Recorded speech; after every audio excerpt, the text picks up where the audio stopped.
everybody, and welcome to another edition of Poland Daily Travel.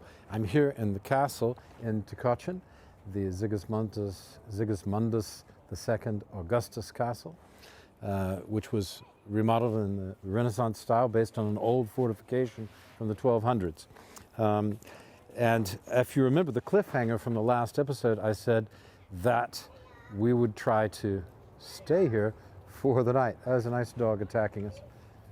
Hi, how are you? Hi. I said that you never know who you'll run into in a castle yard. So anyway, I went in to ask and see if it was possible to stay here. And a very nice lady called Marta said, yes, it is possible, but you have to call ahead because the rooms are very cold.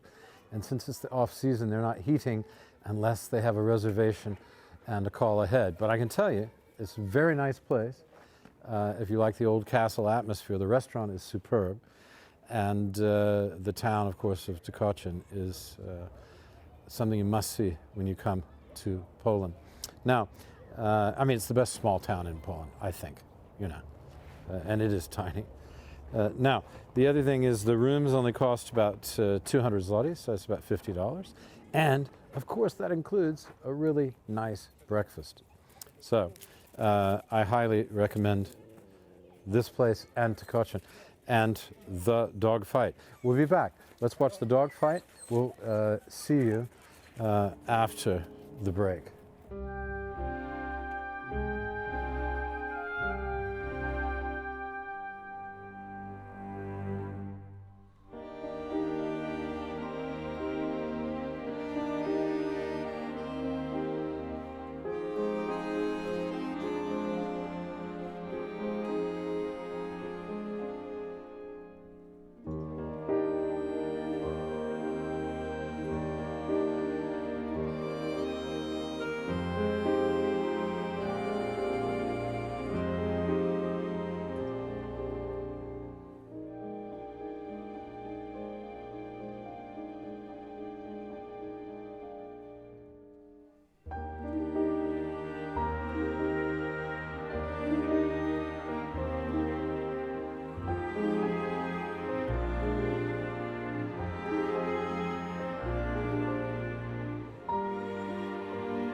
Right, and there you have it. About as pretty a Renaissance castle facade as you're going to find in this part of the world. The castle built on the ruins of a medieval fortress.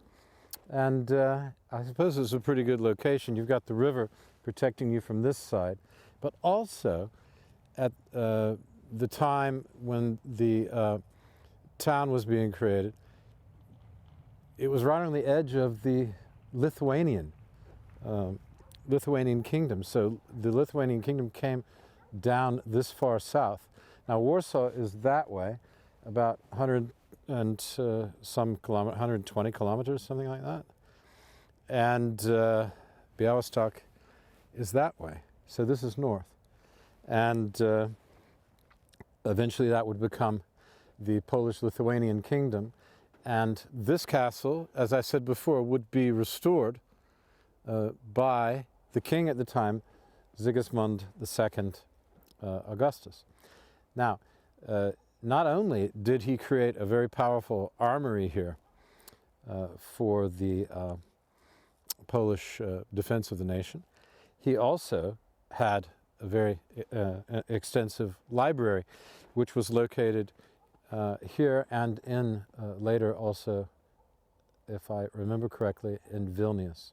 So the Lithuanian connection was very strong and still is even today, but that's another subject. Now, if you continue to think about this castle and this town, because they go hand in hand, later on, the town was controlled by various important families. The Radzivills actually were in charge of the castle for quite some time after the king I just mentioned. Later, as I have said previously in the previous program, the hetman, Stefan Czarnecki, was given the town and the castle together as a reward for his defeating of the Russians, Cossacks, and the Swedes, and basically saving the nation about 100 years before partition would begin, a little more than 100 years.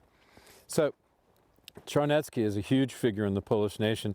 In fact, his name, Stefan Czarnecki, his name is mentioned in the Polish national anthem last time I checked. And I suppose it's still true, unless they change it without telling me, or letting me know. Anyway, so the further history is a tale of the Branitzky family. Now, it appears that this Czarnecki, great hero of the Polish nation, as I said, a dashing fellow, I suppose you could say, by anybody's measure, he was the great grandfather of the Branitzky who became particularly interested in taking over Tkocin, and so he did.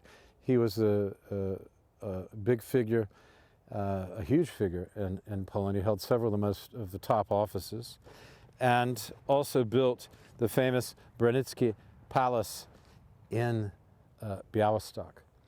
So Tkocin, this tiny town, very pretty town, with all the work they've done to remodel it and remake it. This castle was remodeled, started 20 years ago to remodel it, and since then it has materialized into this really swell edifice.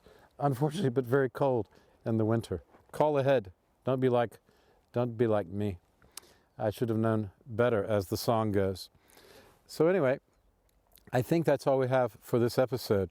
Isn't this a nice picture there? This beautiful snowy field. It's just classic. If you like that sort of thing. I do. Anyway, you're looking well. It's good to see you. And see you tomorrow night. I'm Will Richardson in Tkocin. That's near Bialystok and east of Warsaw, on the way to the border with Belarus.